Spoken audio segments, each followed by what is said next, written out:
Hello बच्चों, let's read the given question. The question says a projectile is fired with a speed u at an angle theta with the horizontal.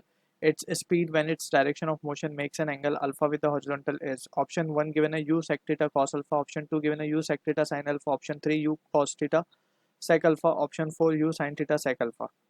So इस question का जो की concept होगा that is the concept of projectile motion, or to be precise it is oblique projectile motion. So let's suppose we have a body जो कि हम project कर रहे हैं with some initial speed let's say u at an angle theta from the horizontal. So जो distance ये horizontally cover करेगा उसको हम कहते हैं range, right? And इस velocity के we can have two components, one is along horizontal and another is along vertical. So यहाँ पे हम देख सकते हैं कि u sin theta u cos theta. अब इस पूरे मोशन को we can divide it into two parts. First is along x axis and along y axis. ठीक है, सो यहाँ पे जो इम्पोर्टेंट पॉइंट्स है वो हमें याद रखने. सो अलॉन्ग x की अगर हम बात करें, सो इसके पास जो स्पीड है वो है u cos theta along x, इसको हम ux कह देते हैं. along y it is uy and it is u sin theta. अब y जो है along vertical we can say कि acceleration due to gravity will be acting in the downward direction, right? So जो vertical component है velocity का it will be continuously facing the retardation.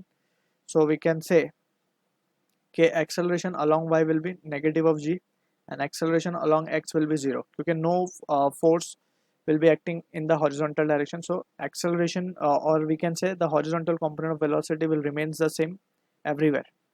ठीक है, अब जो क्वेश्चन में हमसे पूछा गया उस चीज़ को काफ़ी हमें ध्यान रखना होगा.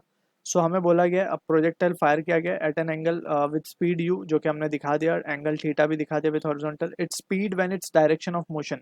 सो हम मान लेते हैं कि इस पॉइंट पर आकर के इसकी स्पीड का डायरेक्शन v जो है वो कुछ यहाँ पे है and it is making an angle alpha with the horizontal. So यहाँ पे हम ये एंगल अल्फा दिखा रहे हैं विद द हॉरिजॉन्टल.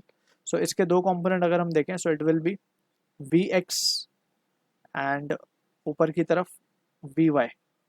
ठीक है, तो जैसे हमने डिस्कस किया horizontal component will remain the same, that is कोई एक्सेलरेशन नहीं है, तो horizontal component of velocity will remain same, यानी जो वी एक्स होगा वो यू कॉस थीटा के बराबर ही होगा, राइट? वी एक्स को क्या लिख सकते हैं, V X is nothing but V का कौन सा कंपोनेंट है, that is V cos alpha. V X is nothing but V cos alpha, so V cos alpha will be equals to U cos theta. अब यहाँ से हमें पूछा गया v हमसे पूछा गया, राइट? सो v की वैल्यू क्या आ जाएगी, हम देख सकते हैं यहाँ से u cos theta upon cos alpha. 1 upon cos alpha is nothing but sec alpha, so ये वैल्यू आएगी u cos theta sec alpha. So this will be the value of speed when it's direction makes angle alpha with the horizontal. So option को अगर देखें, so option 3 is the correct answer for this question. I hope you understood the solution. All the best.